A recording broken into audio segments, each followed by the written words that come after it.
Shopee and TikTok sellers. Sa video na to, pag-uusapan natin ang isa sa pinaka-importanting aspekto pagdating sa e-commerce. At ito ang laging tinatanong ng mga sellers sa akin.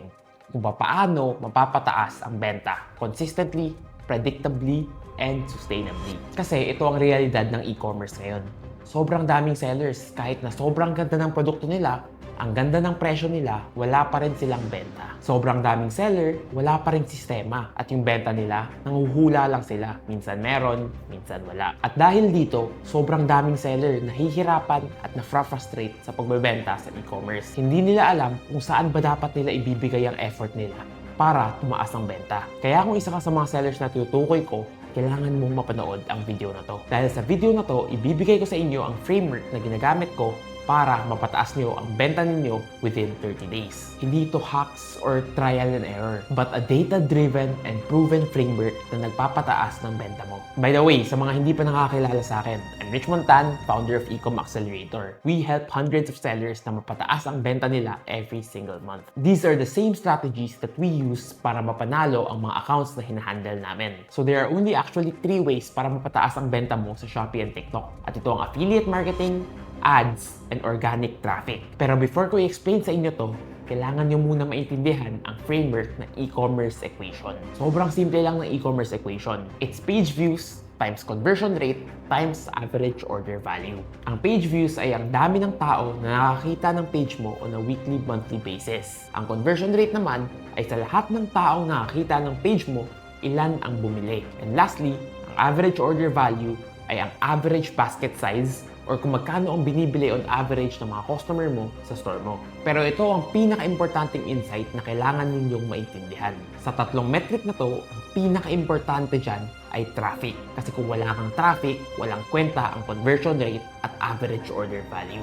Kahit gaano kaganda ang produkto mo or kahit gaano ka-optimize ang listing mo, kung wala kang sure way of generating traffic, wala yang kwenta. And that is why so many new sellers nahihirapan makabenta or makagrow kahit sobrang ganda ng produkto nila kasi hindi sila nakafocus sa traffic. And that's why in this video, I want to focus on ways for you to generate traffic and that way, guarantee na tataas ang benta mo. At dito na papasok ang tatlong strategy na pag-uusapan natin.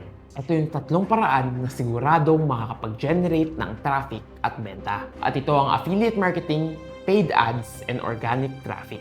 Once na maintindihan mo ang tatlong bagay na to, diyan ka na simulang magkakakontrol at magiging predictable ang benta mo. Now, pag-usapan naman natin ang affiliate marketing. At ito ang isa sa pinaka-paborito ko dahil wala kang kailangan na kapital para magsimula. And it's the cheapest, most guaranteed way for you to generate traffic sa product at sa store mo. Sobrang ganda ng affiliate marketing because you basically have no risk. Sobrang scalable nito and kahit bagong seller ka pa lang or sobrang established ka na, makakatulong ang affiliate marketing para makapag-generate ng traffic sa store mo. Pero ito ang problema na nakikita ko sa sobrang daming sellers. Pagdating sa affiliate marketing, sobrang passive nila. Anong ibig kong sabihin? Hindi sila naghahanap ng affiliate na magpro-promote sa store at products nila. Instead, naantay nila na lumapit yung affiliate sa kanila, humingi ng free samples or magtanong about sa produkto nila. Yan ang ginagawa ng lahat ng seller sa platform. So let me ask you this. Paano ka naiiba sa ibang seller? Kaya kung gusto mong maging effective ang affiliate marketing sa store mo, you need to be aggressive. Ikaw dapat ang naghahanap sa mga affiliates via targeted campaign. Mataas dapat ang binibigay mo ng commission rate, lalo na kapag bagong seller ka pa lang. You need to be aggressive with free samples, provide competitive commission rate, and support affiliates whatever way you can. That way, tutulungan ka rin nilang manalo sa e-commerce. At ito ang kailangan mong maintindihan kung gusto mong magbenta sa e-commerce. Affiliate marketing is no longer optional. Ngayong 2026, almost 50% of all sales in platform ay nanggagaling sa mga affiliates. Ibig sabihin, kapag hindi mo ginagamit ang affiliate marketing or hindi ka aggressive sa paggamit nito, malaki ang tsansa na mapag-iiwanan ka na ng mga competitors mo and you are leaving so much money on the table. Now, kung gusto mong matuto kung paano ka pa lalong magiging aggressive sa affiliate marketing, meron akong separate video about affiliate marketing at ang strategy na ginagawa namin na kailangan mong mapanood. I'm going to pop it up right here and leave a link sa description para mapanood mo ang video na yon right after this video. I promise promise you that's going to be a game changer. Now, ngayon tapos na tayo sa affiliate marketing, pag-usapan naman natin ang second best way to generate traffic. At ito ang paborito ng lahat ng sellers, paid ads.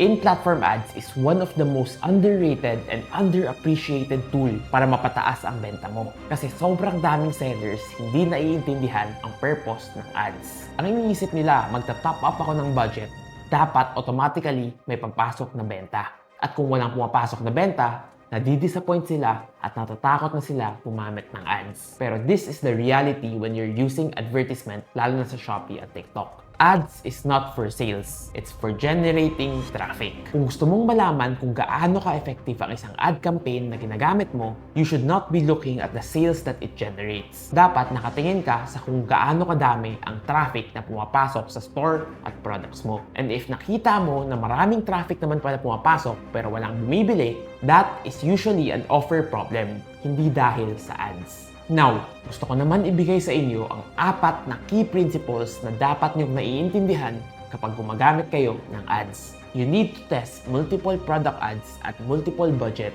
and multiple target ROAS. That way, malalaman mo kung ano ang pinaka-effective sa store mo. Number 2, you need to adjust and kill losing ads very fast. Kailangan mong tanggalin at i-delete ang mga ads na hindi kumikita. Karamihan ng sellers nalulugi kasi hindi nila nababantayan ng ads nila at ang resulta ay nalulugi sila sa ibang ads. You need to scale winning ads. One of the great things about ads is sobrang scalable nila. Ibig sabihin, kung may produkto ka na maganda ang performance sa ads, you can add more budget to it at mas lalong lalaki ang traffic at visibility ng product na ito. Meaning, after a certain point, the more money that you put into a winning ad, the more money you are going to make. Kaya kung hindi mo scale ang mga magagandang ads mo, sobrang daming pera at benta ang naiiwan sa table. Number 4, you need to base everything on data and not your feelings. Sobrang daming sellers emotional pagdating sa ads. Nalugi lang ng 500 ngayon, ayaw nang gumamit ulit. Pero here is the reality kung gusto mong manalo gamit ang ads. You need to be data-driven. Hindi ka pwedeng nagpapadala sa emosyon at takot. You need to learn how to understand the different metrics pagdating sa ads tulad ng ROAS, conversion rate, click-through rate, at marami pang iba. That way, you are making your decisions based on numbers and not your emotions. At gusto kong ibigay sa inyo ang isa sa pinaka-importanteng principle pagdating sa ads. Hindi yan about kung gaano karami ang benta mo, but rather kung magkano ang kinikita mo sa kada ads, kada customer, at kada benta sa store mo. Or if mali ang gamit mo, it can cost you to lose a lot of money. So be careful kapag ginagamit mo to and spend time to learn about it. Now, if you want to learn more about ads and the common mistakes na ginagawa ng mga sellers, meron rin akong video sa YouTube channel ko. Be sure to check that out after watching this video. At ngayon tapos na tayo sa ads, pag-usapan naman natin ang third way to generate traffic sa store mo.